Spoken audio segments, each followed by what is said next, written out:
வணக்கம் மக்களே, welcome back to my channel.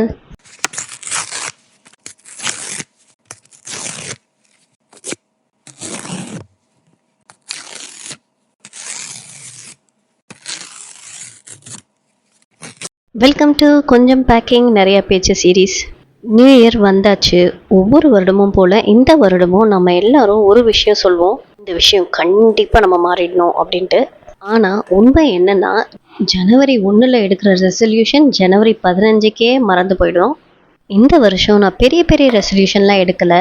Like gym join பண்ணணும், ஒரே மாதத்தில் 10 கிலோ குறைக்கணும், டெய்லியும் 5 மணிக்கு எந்திரிக்கணும், அப்படிலாம் எதுவுமே இல்லை. இந்த வருஷத்துக்கு என்னுடைய ரெசல்யூஷன் ரொம்ப சிம்பிள். முதல்ல என்னையே நம்புறது. நான் முடியும்னு நினைக்கிற விஷயங்களை முடியாதுன்னு நான் தான் என்னையே நிறுத்திக்கிறேன் அப்படிங்கிறத புரிஞ்சுக்கிட்டேன். அடுத்தது மென்டல் பீஸ். எல்லாரையும் சாட்டிஸ்ஃபை பண்ண ட்ரை பண்ணி நம்ம தான் டயர்டாகிறோம். இந்த வருஷம் நமக்கு பீஸ் தர விஷயங்களுக்கு மட்டும் இம்பார்ட்டன்ஸ் கொடுக்கலாம் அப்படின்னு முடிவு பண்ணியாச்சு. அப்புறம் ஹெல்த். பர்ஃபெக்ட் டயட்னு இல்லை, பர்ஃபெக்ட் ரொட்டீன்னு இல்லை, ஆனால் என்னால் முடிஞ்ச அளவுக்கு ஹெல்த்தியான லைஃப் ஸ்டைல் ட்ரை பண்ணலான்ட்டு இருக்கேன். சின்ன வாக், சின்ன செல்ஃப் கேர், அதுவே போதும். இன்னொரு முக்கியமான ரெசல்யூஷன், என்னை யார் கூடயும் கம்பேர் பண்ணாமல் இருக்கிறது.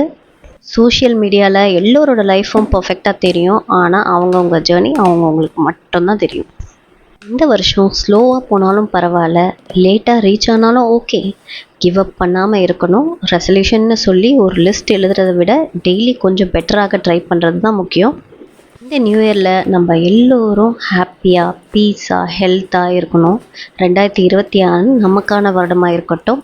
Happy new year to all.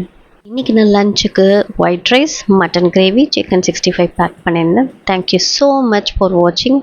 மீண்டும் சந்திப்போம். நன்றி. சப்ஸ்கிரைப் பண்ணிடுங்க.